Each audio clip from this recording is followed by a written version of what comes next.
Day 1440 of the Trump administration, 22 days until Joe Biden is sworn in as the nation's 46th president.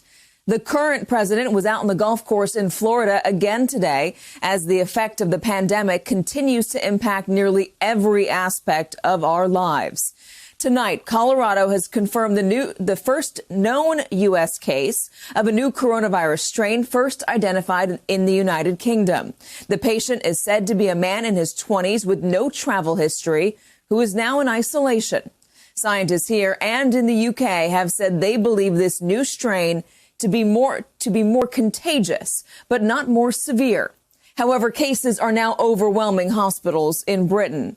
There's also late word that Congressman-elect Luke Letlow, a Republican from Louisiana, died tonight from complications related to COVID-19. He was just 41, father to 2 small children, and would have been sworn in just days. His death, along with the new, more contagious strain, underscores how important it is to get the vaccine out fast. But there is growing concern we are not moving as fast as we could or should be.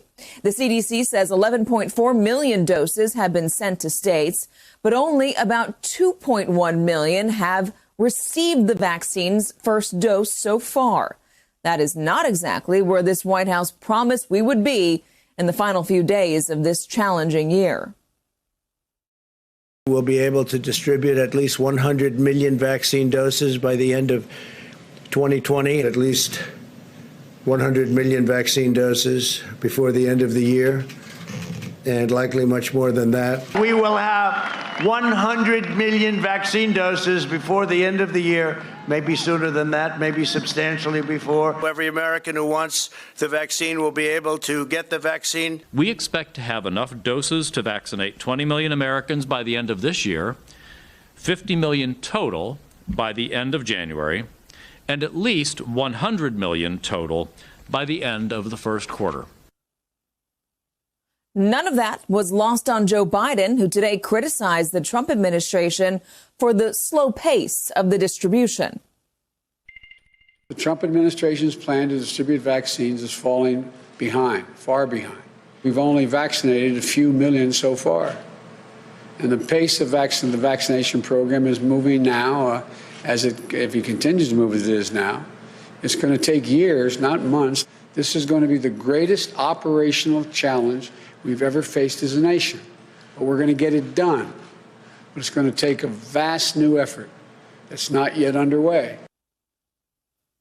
Biden's comments come just after Vice President-elect Harris got her shot and encouraged other Americans to do the same. The incoming Biden-Harris administration is aiming for 100 million shots during its first 100 days. Biden also says he'll use the Defense Production Act to order private industry to speed up manufacturing of material needed for the vaccines, as well as PPE, which is again in short supply at many hospitals. Late this afternoon, the lame duck president responded to criticism about vaccine distribution, writing, quote, "It is up to the states to distribute the vaccines once brought to the designated areas by the federal government. We have not only developed the vaccines, including putting up money to move the process along quickly, but gotten them to the states. Biden failed with swine flu." Meantime, the battle over increasing the amount of direct COVID relief payments reached a new phase on Capitol Hill. Senate Majority Leader Mitch McConnell this morning blocked consideration of a House bill that would give $2,000 payments to most Americans, something Trump and Democrats want, but many Republicans don't. This afternoon, Mitch McConnell introduced his own bill combining the higher payment with 2 additional demands from Donald Trump: a repeal of the Internet liability protections known as Section 230, and the establishment of a commission to study voter fraud, something Democrats are unlikely to support. That bill will not be considered until the Senate votes to override Donald Trump's veto of the defense bill, which McConnell urged his colleagues to do without delay. For the brave men and women of the United States Armed Forces, failure is simply not an option. So when it's our turn in Congress to have their backs, failure is not an option either. I would urge my colleagues to support this legislation one more time when we vote tomorrow. Senator Bernie Sanders is adamant about blocking a vote on the defense bill until there's a vote on those increased payments. My plan is pretty simple, is to demand that Mitch McConnell allow the United States Senate to vote up or down on that legislation that was passed by the House. Whether or not we could get the 12 or 13 Republicans that we need to pass the House bill, not sure. But I think we got a shot at it. And Republican Senator Pat Toomey is staking out his opposition to the $2,000 checks, saying he will not consent to a vote on it.